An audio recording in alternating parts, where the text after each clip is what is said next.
Hello കൂട്ടുകാരെ, അപ്പോൾ നമ്മൾ ഇതുവരെ ഓണം എക്സാമിന് പ്രിപ്പയർ ചെയ്തു. ഓണം എക്സാമും കഴിഞ്ഞു.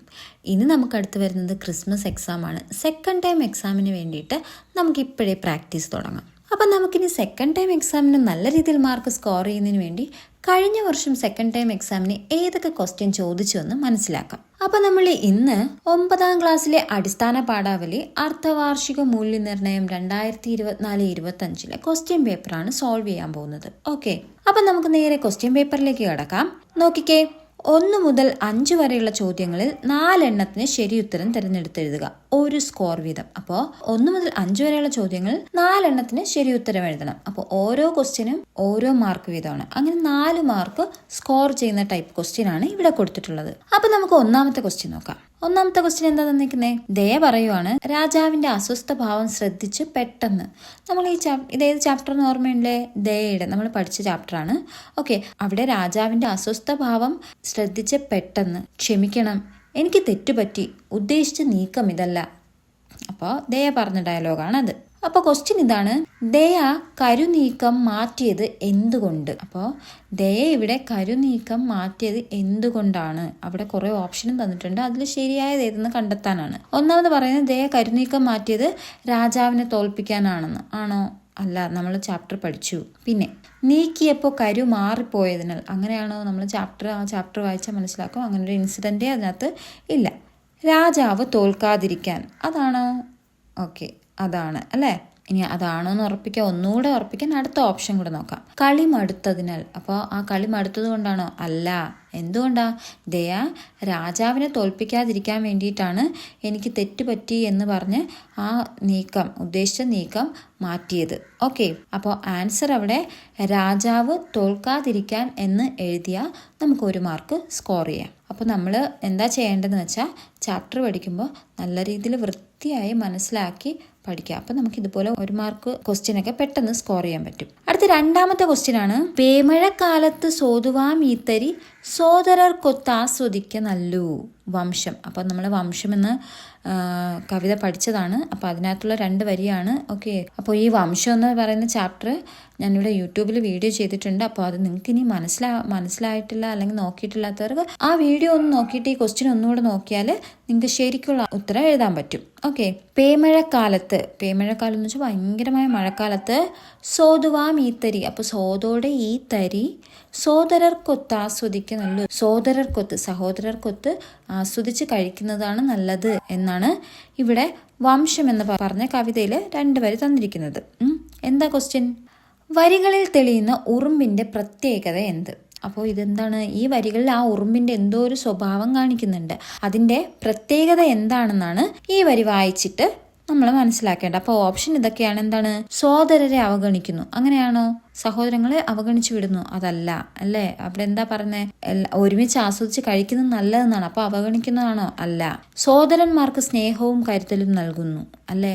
സഹോദരങ്ങൾക്ക് സ്നേഹവും കരുതലും നൽകുന്നു. അതുകൊണ്ടാണ് ആ വരികളിൽ പറയുന്നത് എന്താ? പേമഴക്കാലത്ത്, മഴക്കാലം വരുമ്പോൾ നമുക്കിതെല്ലാവർക്കും, സഹോദരങ്ങൾക്ക് എല്ലാവർക്കും ഒരുമിച്ചിരുന്ന് കഴിക്കാം, ആസ്വദിച്ച് കഴിക്കാമെന്ന്. അപ്പോൾ അവർക്ക് വേണ്ടിയിട്ടുള്ള ഒരു സ്നേഹവും കരുതലുമാണ് ആ വരികളിൽ തെളിയുന്നത്. അപ്പോൾ ആൻസർ സോദരന്മാർക്ക് സ്നേഹവും കരുതലും നൽകുന്നു എന്നുള്ളതാണ്. പിന്നെ അടുത്തത് സ്വാർത്ഥതയോടെ ജീവിക്കുന്ന, അതല്ല.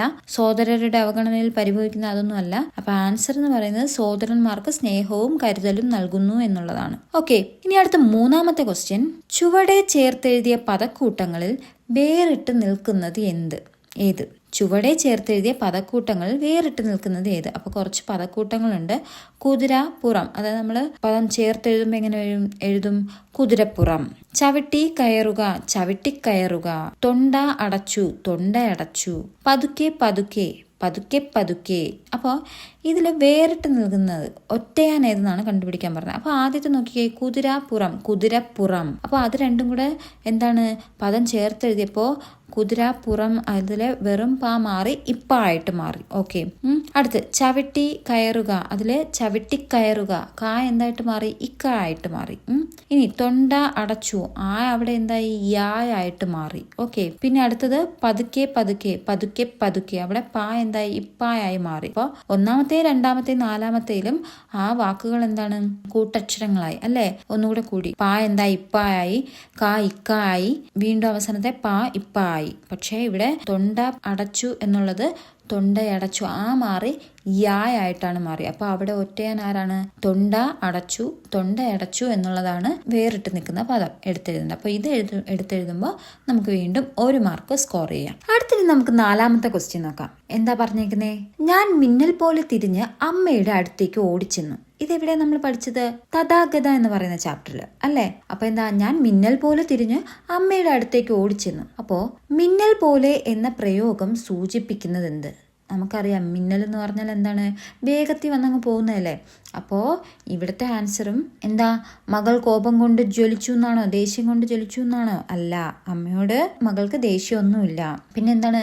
മകളുടെ മുഖത്ത് വെളിച്ചം നിറഞ്ഞു. അപ്പോൾ അതാണ് നമ്മളെ കൺഫ്യൂഷൻ അടിക്കാൻ വേണ്ടിയിട്ടാണ് മിന്നൽ പോലെ. അപ്പം മിന്നൽ വെളിച്ചം അല്ലേ? അപ്പം അതൊന്ന് നമുക്ക് ഡൗട്ട് തോന്നിക്കുന്ന തരത്തിലാണ് ആ ഓപ്ഷൻ കൊടുത്തിരിക്കുന്നത്. പക്ഷെ അത് തെറ്റാണ്. ഇനി അടുത്തെന്താ പറയുന്നത്? മകൾ അതിവേഗത്തിൽ അമ്മയുടെ അരികിലെത്തി അല്ലേ? അമ്മയുടെ അടുത്തേക്ക് ഓടിച്ചെന്നു എന്നാണ്. അപ്പോൾ വേഗത്തിലല്ലേ നമ്മൾ ഓടിച്ചെല്ലുന്നത്. അപ്പോൾ ആൻസർ ഏതാണ്? മകൾ അതിവേഗത്തിൽ അമ്മയുടെ അരികിലെത്തി എന്നാണ് ആൻസർ. പിന്നെ മിന്നൽ വെളിച്ചത്തിൽ മകൾ അമ്മയെ നോക്കി അങ്ങനത്തെ ഒരു സംഭവമൊന്നും അതിനകത്തില്ല. അപ്പോൾ ശരിക്കുള്ള ആൻസർ മകൾ അതിവേഗത്തിൽ അമ്മയുടെ അരികിലെത്തി എന്നുള്ളതാണ്. ഓക്കെ, ഇനി അടുത്ത ക്വസ്റ്റ്യൻ, 5ാമത്തെ ക്വസ്റ്റ്യൻ. പുല്ലുമേഞ്ഞ കുറെ കുടിലുകളുടെയും മാന്തോപ്പുകളുടെയും പുൽത്തകിടുകളുടെയും മധ്യേ ഒരു വിശ്വവിദ്യാലയം. അപ്പൊ നമ്മൾ ഇത് എവിടെയാ പഠിച്ചത്? വിശ്വവിദ്യാലയം ശാന്തി നികേതനം എന്ന് പറയുന്ന ആ ചാപ്റ്ററിൽ അല്ലേ? അപ്പൊ എന്താണ്? പുല്ലുമേഞ്ഞ കുറെ കുടിലുകളുടെയും മാന്തോപ്പുകളുടെയും പുൽത്തകിടികളുടെയും മധ്യേ ഒരു വിശ്വവിദ്യാലയം. സൂചനയിൽ വ്യക്തമാകുന്ന ശാന്തി നികേതനത്തിന്റെ സവിശേഷതയിൽ പെടാത്തതേത്? അപ്പോൾ എന്താണ്? ഇതിൽ കുറച്ച് സൂചനകൾ തന്നിട്ടുണ്ട്, 4 പോയിന്റ്സ് തന്നിട്ടുണ്ട്. അതിൽ നിന്ന് ശാന്തി നികേതനത്തിന്റെ സവിശേഷതയിൽ പെടാത്തത് ഏതെന്നാണ് ക്വസ്റ്റ്യൻ. ഓക്കെ, അപ്പൊ എന്താ ഒന്ന്? ആധുനിക സംവിധാനങ്ങളുള്ള വിദ്യാലയം ആയിരുന്നോ? നമ്മൾ പഠിച്ചപ്പോൾ എന്താ പഠിച്ചേ? ആധുനിക സംവിധാനങ്ങളുണ്ടോ? ഇല്ല, തികച്ചും ഗ്രാമീണമായ അല്ലേ? അപ്പൊ ആധുനിക സംവിധാനം എന്ന് പറയുന്നത് അവിടെ ഇല്ല. അപ്പൊ 1ാമത്തെ ഓപ്ഷനാണ് റോങ് ആൻസർ, തെറ്റായത്. അപ്പൊ എന്താ ആൻസർ? ആധുനിക സംവിധാനങ്ങളുള്ള വിദ്യാലയം എന്ന് പറയുന്നതാണ് തെറ്റായ ഉത്തരം അല്ലേ? ബാക്കി എന്താ? കൂറ്റൻ കെട്ടിടങ്ങൾ അലങ്കോലപ്പെടുത്തുന്നില്ല, അത് നമ്മൾ പഠിച്ചു അല്ലേ? അത് ശരിയാണ്. പിന്നെ അത് ശാന്തിനികേതനവുമായി ബന്ധപ്പെട്ടതാണ്, സവിശേഷതയാണ്. പിന്നെ 2, ശാന്തതയും ലാളിത്യവും നിറഞ്ഞ പരിസരം, അതും ശാന്തിനികേതനത്തിന്റെ സവിശേഷതയാണ്. പിന്നെന്താ? പരിസ്ഥിതി സൗഹൃദ വിദ്യാലയം അല്ലേ? പരിസ്ഥിതി സൗഹൃദമായിട്ടുള്ള വിദ്യാലയം, അതും ഒരു ശാന്തിനികേതനത്തിന്റെ സവിശേഷതയാണ്. അപ്പോൾ ശാന്തിനികേതനത്തിന്റെ സവിശേഷതകൾ ചോദിച്ചാൽ നമുക്ക് കൂറ്റൻ കെട്ടിടങ്ങൾ അലങ്കോലപ്പെടുത്തുന്നില്ല, ശാന്തതയും ലാളിത്യവും നിറഞ്ഞ പരിസരം, പരിസ്ഥിതി സൗഹൃദ വിദ്യാലയം എന്നൊക്കെ പറയാം. പക്ഷേ സവിശേഷതയിൽ പെടാത്തത് ഏതെന്ന് ചോദിച്ചാൽ ആധുനിക സംവിധാനങ്ങളുള്ള വിദ്യാലയം എന്നുള്ളതാണ്. ഓക്കെ, ഇനി അടുത്ത് 6 മുതൽ 8 വരെ ചോദ്യങ്ങളിൽ 2 എണ്ണത്തിന് 2 or 3 വാക്യത്തിൽ ഉത്തരം എഴുതാനാണ്. ഓക്കെ, അപ്പോൾ 6 മുതൽ 8 വരെയുള്ളതിൽ ഏതെങ്കിലും 2 എണ്ണം എഴുതിയാൽ മതി. ഞാനിവിടെ എല്ലാം വായിച്ചു പറയുന്നുണ്ട്. അതും എങ്ങനെ ഉത്തരം എഴുതേണ്ടത്? 2 or 3 വാക്യത്തിൽ. അത് 2 മാർക്കിനുള്ള ക്വസ്റ്റ്യൻസ് ആണ്. അപ്പോൾ 2 or 3 വാക്യത്തിലാണ് എഴുതേണ്ടത്, 2 അല്ലെങ്കിൽ 3. ഓക്കെ, 1ാമത്തെ ക്വസ്റ്റ്യൻ എന്താണ്? 6. അധിക സമയം നീട്ടിക്കൊണ്ടു പോകാതെ മിന്നൽ വേഗത്തിൽ ആക്രമിച്ച് ദയ എതിരാളിയുടെ വാൾ തെറിപ്പിക്കുന്നു. പിന്നെ തിരിഞ്ഞ് വിനയപൂർവ്വം രാജകുടുംബത്തിന്റെ നേർക്ക് നോക്കി തല കുനിച്ച് വന്ദിക്കുന്നു. ദയ അല്ലേ? നമ്മൾ ദയ എന്ന് പറഞ്ഞ ചാപ്റ്ററിൽ ഇത് പഠിച്ചതാണ്. ഓക്കെ, അപ്പോൾ ക്വസ്റ്റ്യൻ ഇതാണ്: സന്ദർഭത്തിൽ പ്രകടമാകുന്ന ദയയുടെ പ്രത്യേകതകളിൽ 2 എണ്ണം കണ്ടെത്തി എഴുതുക. അപ്പോൾ ഇവിടെ ഒരു സന്ദർഭം തന്നിട്ടുണ്ട്, അതാണ് നമ്മൾ നേരത്തെ വായിച്ചത്. അതിൽ നിന്ന് നമുക്ക് പ്രകടമാകുന്ന ദയയുടെ പ്രത്യേകതകൾ എന്തൊക്കെയാണെന്ന് 2 എണ്ണം എഴുതാനാണ് പറഞ്ഞിട്ടുള്ളത്, 2 മാർക്കിന്. അപ്പം നമുക്ക് എങ്ങനെ എഴുതാം? ഒന്നെന്തെഴുതാം? അതിൽ കണ്ടില്ലേ, അധിക സമയം നീട്ടിക്കൊണ്ടു പോകാതെ മിന്നൽ വേഗത്തിൽ ആക്രമിച്ച് ദയ എതിരാളിയുടെ വാൾ തെറിപ്പിക്കുന്നു. അപ്പോൾ എന്താണ് അതിൻ്റെ അർത്ഥം? അത് കിട്ടിയ സമയം ഉചിതമായിട്ട് അല്ലേ, ഉചിതമായിട്ട് ബുദ്ധിപരമായി പ്രയോഗിച്ചു. അപ്പോൾ അതെങ്ങനെ എഴുതാം? കിട്ടിയ അവസരം ഉചിതമായ രീതിയിൽ പ്രയോജനപ്പെടുത്തി എന്നെഴുതാം അല്ലേ? ഇനി 2ാമത് എന്തെഴുതാം? പിന്നെ അടുത്ത് നോക്കിയേ, പിന്നെ തിരിഞ്ഞ് വിനയപൂർവ്വം രാജകുടുംബത്തിൻ്റെ നേർക്ക് നോക്കി തലകുനിച്ച് വന്ദിക്കുന്നു. അപ്പോൾ അവിടെ തന്നെ കൊടുത്തിട്ടുണ്ട് വിനയപൂർവ്വം എന്ന്. അപ്പോൾ അതൊരു പ്രത്യേകതയല്ലേ? അപ്പോൾ നമുക്ക് വിനയം എഴുതാം. പിന്നെ അപ്പോൾ അവിടെ അഹങ്കാരം ഉണ്ടോ? ഇല്ല, അഹങ്കാരമില്ലായ്മ എന്നുള്ളത് എഴുതാം. ഒരു ആത്മവിശ്വാസമുണ്ട് അല്ലേ? അപ്പോൾ അതൊക്കെ നമുക്ക് ഇവിടെ ആൻസറായിട്ട് എഴുതാം. ഓക്കെ, ഇനി 7ാമത്തെ ക്വസ്റ്റ്യൻ: അർത്ഥവ്യത്യാസം വരാതെ 2 വാക്യമാക്കുക. അപ്പോൾ ഇതൊരു വലിയൊരു സെൻറ്റൻസ് തന്നിട്ടുണ്ട്. അതിന് നമ്മൾ അർത്ഥത്തിനൊന്നും ഒരു മാറ്റവും വരുത്താതെ 2 സെൻറ്റൻസ് ആക്കി എഴുതാനാണ്. എന്താണ്? വിസ്തൃത ചിത്രകാരന്മാരുടെ പ്രധാന ചിത്രങ്ങൾ ചുമരുകളിൽ തൂക്കിയിട്ടിരിക്കുന്നതിന് പുറമെ ഒരു പ്രത്യേക ചിത്രകലാ പ്രദർശന മുറിയും ഉണ്ട്. അപ്പോൾ ഇവിടെ ഒരു സെൻറ്റൻസ് ആയിട്ട് തന്നിരിക്കുന്നു. അപ്പോൾ നമുക്കിതെങ്ങനെ 2 സെൻറ്റൻസ് ആക്കാം അല്ലേ? എന്താണ്? ഒന്ന് ചുമരുകൾ തൂക്കിയിട്ടിരിക്കുന്നു, അതല്ലേ, ആ ചിത്രങ്ങൾ തൂക്കിയിട്ടിരിക്കുന്നു. പിന്നെ എന്താണ്? അതുകൂടാതെ ഒരു പ്രദർശന മുറിയുമുണ്ട്. അപ്പോൾ അതാണ് 2 സെൻറ്റൻസ്. അത് നമുക്ക് എങ്ങനെ എഴുതാം? വിസ്തൃത ചിത്രകാരന്മാരുടെ പ്രധാന ചിത്രങ്ങൾ ചുമരിൽ തൂക്കിയിട്ടിരിക്കുന്നു, ഒന്നാമത്തെ സെൻറ്റൻസ്. ഇനി രണ്ടാമത് എഴുതാം. എന്തെഴുതാം? അതിനു പുറമെ ഒരു പ്രത്യേക ചിത്രകലാ പ്രദർശന മുറിയും ഉണ്ട്. ഓക്കെ, അപ്പോൾ 7ാമത്തെ ക്വസ്റ്റ്യൻ്റെ ആൻസറുമായി. ഇനി 8ാമത്തെ ക്വസ്റ്റ്യൻ പറയുന്നത്, പാതകത്തിന്മേൽ തെറിച്ച തേങ്ങാത്തരി പൂവുപോൽ കൊമ്പിലെടുത്തുയർത്തി പോവുകയാണ് 6 കാലുകൾ ചന്തമായി താളത്തിൽ വച്ചു തിരക്കുകൂട്ടി. വംശം. നമ്മളിത് ഏത് കവിതയിലാണ് പഠിച്ചത്? വംശം എന്ന് പറയുന്നത് അല്ലേ? വരികളിലെ കാവ്യപരമായ എന്തെങ്കിലും 2 സവിശേഷതകൾ കണ്ടെത്തി എഴുതാനാണ്. അപ്പോൾ കാവ്യപരമായിട്ട് കാവ്യഭംഗി തെളിയിക്കുന്ന 2 സവിശേഷതകൾ എന്നാണ് പറഞ്ഞിരിക്കുന്നത്. അപ്പോൾ നമുക്കിവിടെ കാവ്യപരമായിട്ട് ഭംഗി, അത് ഈ വരികളുടെ അർത്ഥം എന്താണ്? പാതകത്തിന്മേൽ തെറിച്ച തേങ്ങാത്തരി. അപ്പോൾ പാതകം എന്ന് വെച്ചാൽ അടുക്കള. ഞാൻ ആ ചാപ്റ്റർ പഠിപ്പിച്ചപ്പോൾ നേരത്തെ നമ്മുടെ യൂട്യൂബ് ചാനൽ നോക്കിയാൽ അറിയാം, അവിടെ വംശം എന്ന് പറഞ്ഞ ചാപ്റ്റർ കൊടുത്തിട്ടുണ്ട്. അത് നിങ്ങൾക്കൊന്ന് കേട്ട് നോക്കിയാൽ നിങ്ങൾക്ക് അതിനെക്കുറിച്ച് എല്ലാ ഒരു ഐഡിയയും കിട്ടും. അപ്പോൾ അതിനകത്ത് പറയുന്നുണ്ട് പാതകത്തിന്മേൽ തെറിച്ച തേങ്ങാത്തരി. അപ്പോൾ ഇങ്ങനെ എന്താണ്? അടുക്കളയുടെ ആ പാതകത്തിന്മേൽ തെറിച്ച തേങ്ങാത്തരി എന്താണ്? പൂവ് പോലെ, ഒരു പൂവിനെ പോലെ കൊമ്പിൽ എടുത്തുയർത്തി ഇങ്ങനെ പോവുകയാണ്. എന്നിട്ട് നമ്മുടെ ഉറുമ്പ് പോവുകയാണ്. എങ്ങനെയാ പോകുന്നത്? ചന്തത്തിൽ നല്ല കാലുകളുടെ ഭംഗിയാണ് അവിടെ കാവ്യഭംഗി എന്താണ് പറയുന്നത്? എങ്ങനെയാണ്? 6 കാലുകൾ ചന്തമായി താളത്തിൽ വെച്ച് തിരക്കോടെ ഇങ്ങനെ പോവുകയാണ്. അപ്പോൾ അതിന് കാവ്യഭംഗി. ഇനി കാവ്യഭംഗി തരുന്നത് എന്താണ്?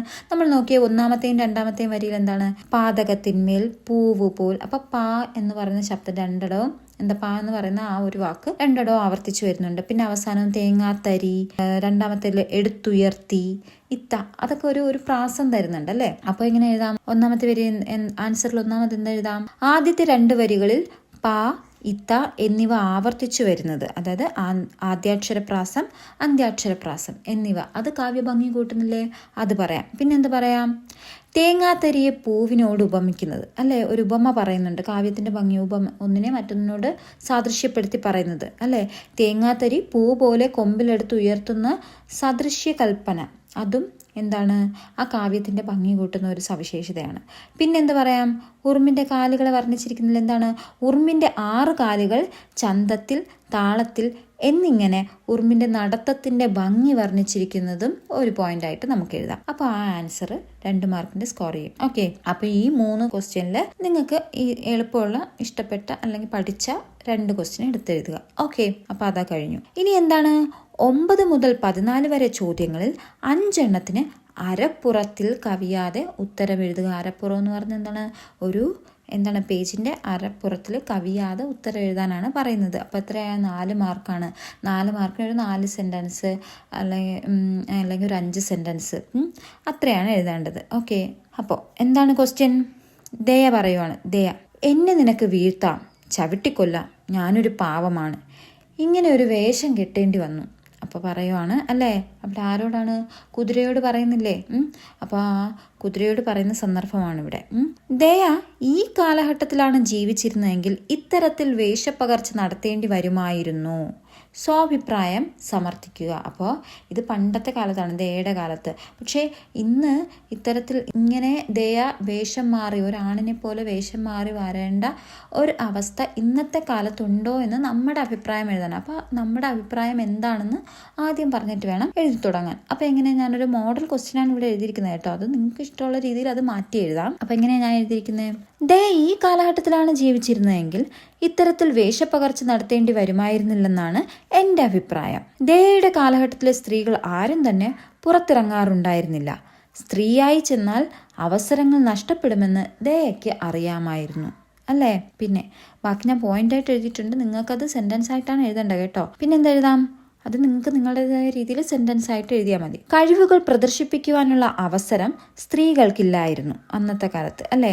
ആയുധവിദ്യകൾ പഠിക്കാനോ അതിനുള്ള വേദികളോ സ്ത്രീകൾക്കുണ്ടായിരുന്നില്ല. എന്നാൽ ഇന്ന് അവയൊക്കെ മാറി ലിംഗഭേദമില്ലാതെ കഴിവുകൾ പ്രകടിപ്പിക്കാനുള്ള തരത്തിൽ സമൂഹം അനുകൂല അവസരങ്ങൾ ഒരുക്കുന്നു. ഭരണരംഗത്തും വിദ്യാഭ്യാസ രംഗത്തും എല്ലാം സ്ത്രീകളുടെ മികവുണ്ടാകുന്നു. ഇത്തരത്തിൽ ഇന്നത്തെ സമൂഹത്തിൽ സ്ത്രീക്കും പുരുഷനും തുല്യ അവകാശങ്ങളാണ് ഉള്ളത്. അപ്പോൾ ഇത്തരത്തിൽ നിങ്ങൾക്ക് അഡീഷണൽ പോയിന്റ്സ് അല്ലെങ്കിൽ വേറെ എന്തെങ്കിലും ഒക്കെ കൂട്ടിച്ചേർത്ത് നല്ലൊരു ആൻസർ അരപ്പുറത്തിൽ കവിയാതെ എഴുതിയാൽ അതിന്റെ മാർക്ക് സ്കോർ ചെയ്യാം. ഇനി നമുക്ക് 10ാമത്തെ ക്വസ്റ്റ്യൻ നോക്കാം. സ്കൂൾ ഫിലിം ക്ലബിന്റെ നേതൃത്വത്തിൽ ആടുജീവിതം സിനിമ പ്രദർശിപ്പിക്കുകയാണ്. സിനിമാ പ്രദർശനത്തിന്റെ പോസ്റ്ററാണ് ചുവടെ കൊടുത്തിരിക്കുന്നത്. കുട്ടികളെയും രക്ഷകർത്താക്കളെയും ആകർഷിക്കുന്നതിന് പോസ്റ്ററിലെ ആശയങ്ങൾ ഉൾപ്പെടുത്തി അനുയോജ്യമായ നോട്ടീസ് തയ്യാറാക്കുക. അപ്പൊ പോസ്റ്റർ ഇതാ തന്നിട്ടുണ്ട്.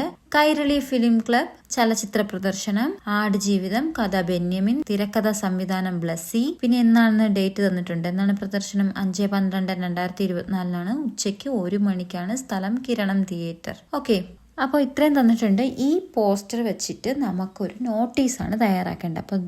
അപ്പോൾ എന്തൊക്കെ വേണം ഒരു നോട്ടീസിന്? ഒരു ബോർഡറൊക്കെ ചെയ്ത് ഒരു നോട്ടീസിന് എഴുതിയിട്ട് ഒരു തലക്കെട്ട് കൊടുക്കണം, അനുയോജ്യമായ തലക്കെട്ട് കൊടുക്കണം.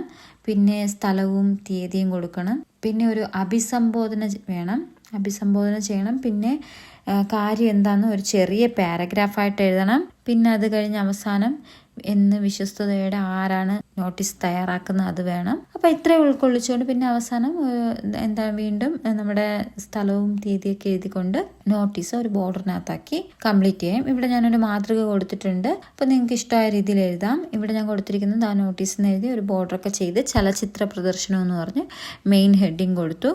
പിന്നെ സ്ഥലം, നമ്മുടെ സ്ഥലം ഇവിടെ പറഞ്ഞിട്ടുണ്ട്. ചെമ്പൂരിൽ നിന്നാണ് നമ്മുടെ സ്ഥലമായിട്ട്. സ്ഥലം നിങ്ങൾക്ക് ഇഷ്ടമുള്ള സ്ഥലം കൊടുക്കാം. കഴിവതും നിങ്ങളുടെ സ്വന്തം സ്ഥലം അല്ലെങ്കിൽ സ്വന്തം സ്കൂൾ, പഠിക്കുന്ന സ്കൂൾ ഏതാന്നൊക്കെ നോട്ടീസും അതിലൊക്കെ എഴുതാതിരിക്കുന്നതാണ് നല്ലത്. എഴുതിയാലും കുഴപ്പമൊന്നുമില്ല.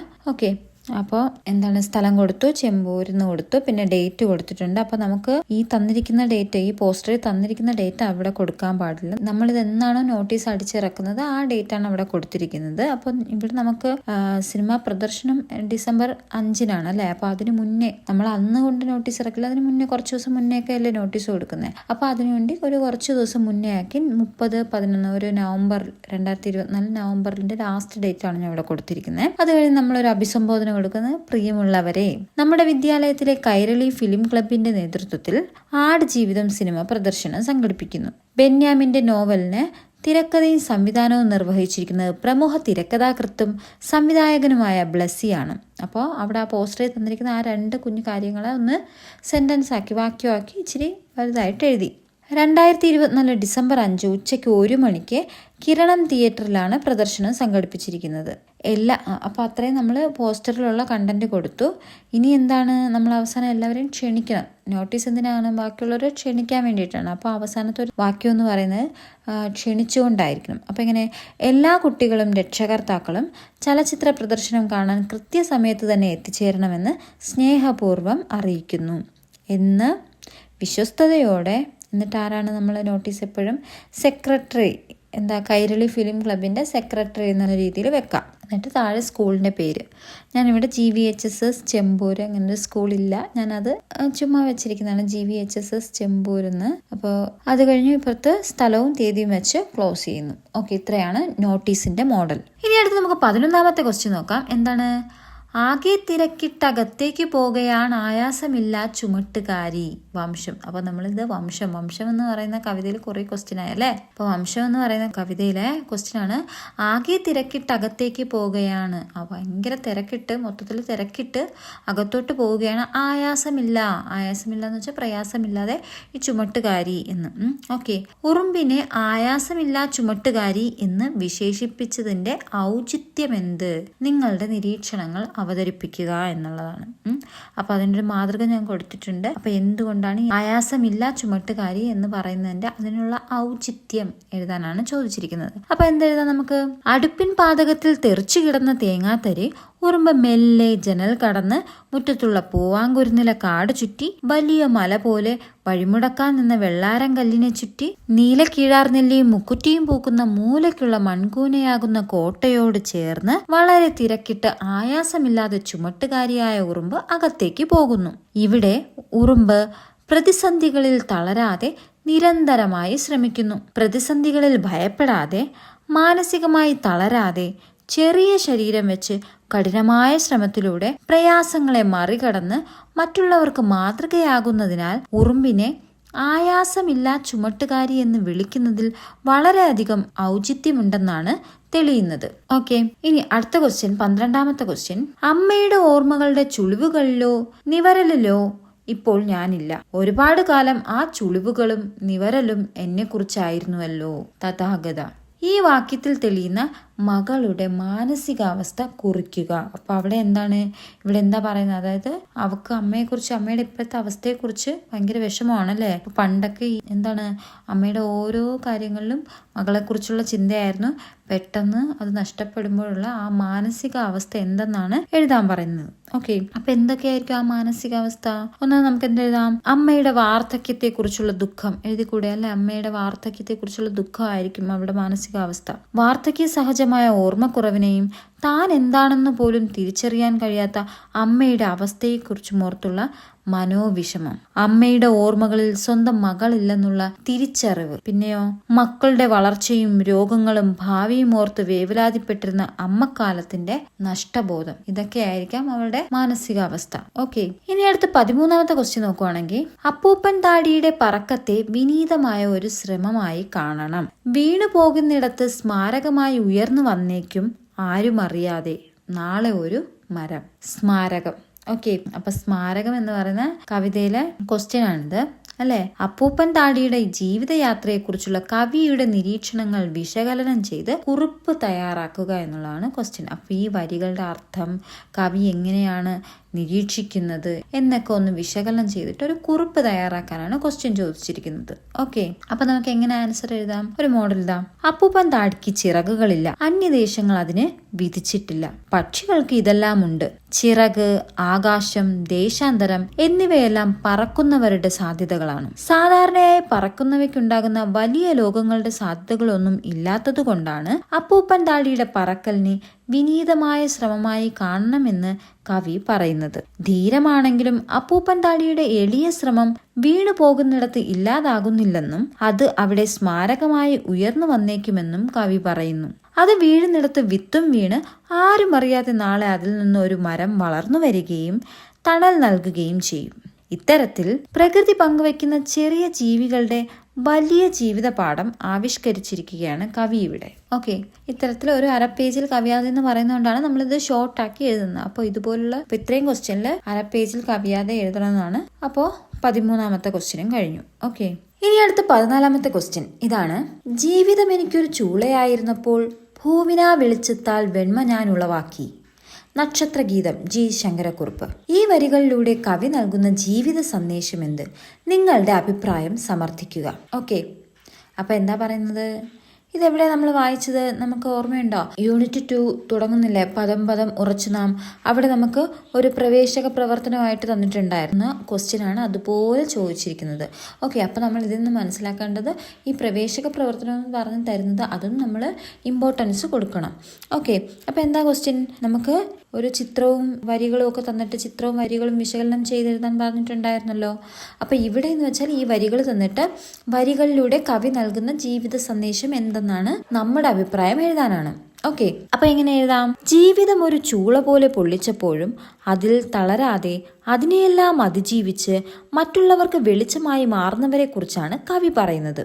സൂര്യന്റെ കഠിനമായ ചൂടിലും തളരാതെ നിന്ന് മരം മറ്റുള്ളവർക്ക് ഉപകാരം ചെയ്യുന്നത് പോലെയാണ് തീക്ഷ്ണമായ അനുഭവങ്ങൾ കൂടി കടന്നു പോകുമ്പോഴും പ്രയോജനകരമായ രീതിയിൽ ജീവിതത്തെ മാറ്റിത്തീർക്കുന്നവർ.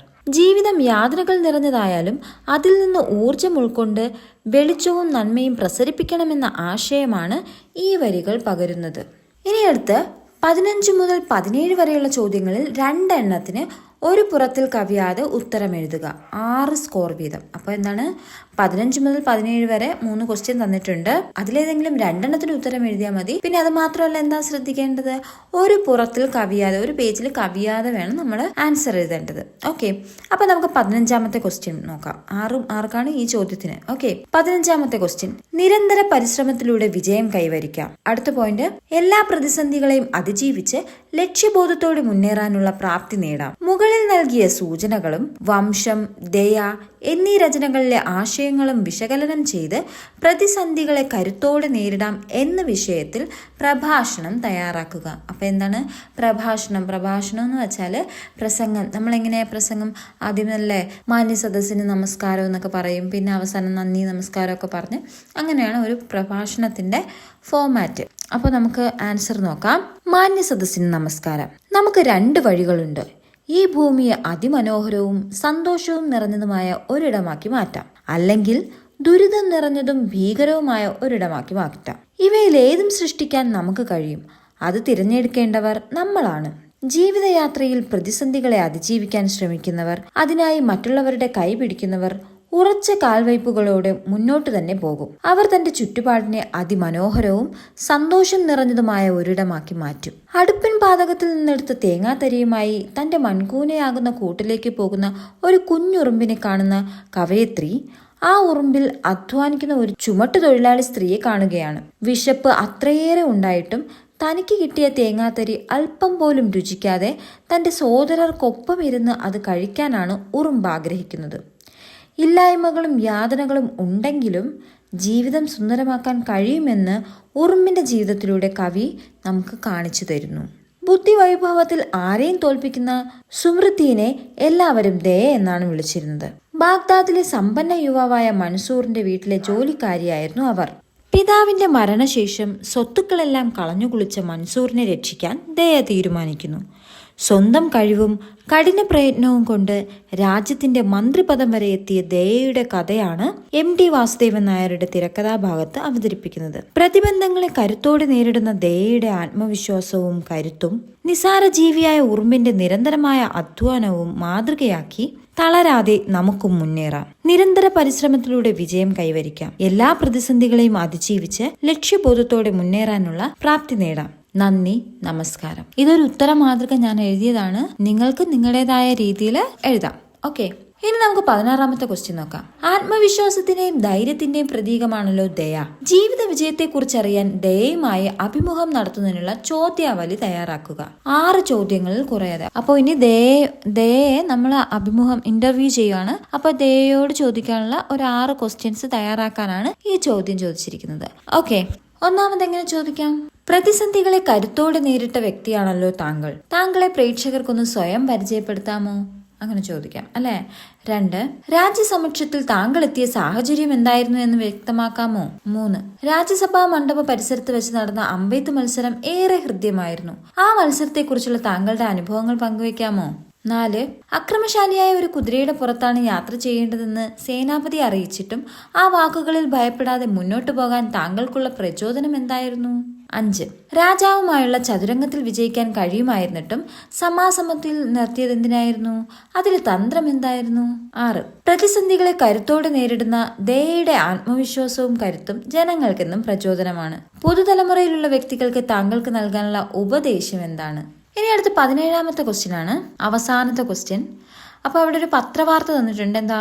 ചികിത്സയിലായിരിക്കെ മക്കൾ ഉപേക്ഷിച്ചു, വൃദ്ധ അഗതി മന്ദിരത്തിൽ അഭയം തേടി. അത് കഴിഞ്ഞ് തരുന്നത്. അപ്പോൾ അതൊരു പത്രവാർത്തയാണ്, പത്ര കട്ടിംഗ് ആണ്. അത് കാണുമ്പോൾ നമുക്കറിയാം എന്താണ് മക്കൾ ഉപേക്ഷിച്ച ഒരു വൃദ്ധയുടെ അവസ്ഥയാണ്. അതുപോലെ തന്നെ താഴെ തന്നിരിക്കുന്നത് എന്താണ്? മുഖം തുടച്ചു കൊടുത്ത് താങ്ങിയെടുത്ത് ഞാൻ വീൽ ചെയറിലേക്ക് അമ്മയെ ഇരുത്തി സാവധാനം മുന്തി നടന്നു തഥാഗത. അപ്പൊ നമ്മൾ തഥാഗതയിൽ പഠിച്ചു അല്ലെ. അപ്പൊ അമ്മയോട് നോക്കുന്നത്, ഒരിടത്ത് വൃദ്ധമാതാവിനെ ഉപേക്ഷിക്കുകയാണെങ്കിൽ ഇവിടെ അടുത്ത പോയിന്റിൽ വൃദ്ധമാതാവിനെ നോക്കുന്നതാണ്, എന്താണ് നല്ല രീതിയിൽ കെയർ ചെയ്യുന്നതാണ്, സംരക്ഷിക്കുന്നതാണ് കൊടുത്തിരിക്കുന്നത്. എന്നിട്ട് ചോദ്യം ഇതാണ്, തന്നിരിക്കുന്ന സൂചനകളും സമകാലിക സാഹചര്യങ്ങളും വിശകലനം ചെയ്ത് വാർദ്ധക്യത്തിലെ പരിഗണന ഔദാര്യമല്ല അവകാശമാണ് എന്ന വിഷയത്തിൽ മുഖപ്രസംഗം അല്ലെങ്കിൽ എഡിറ്റോറിയൽ തയ്യാറാക്കുക.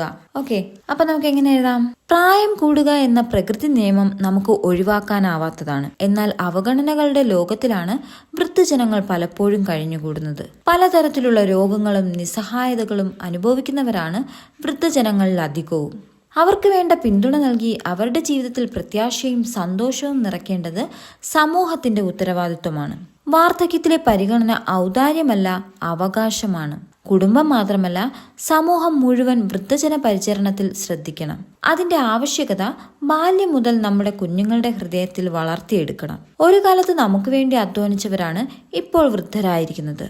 അവരെ അവഗണിക്കുന്നത് കടുത്ത തിന്മയാണ്.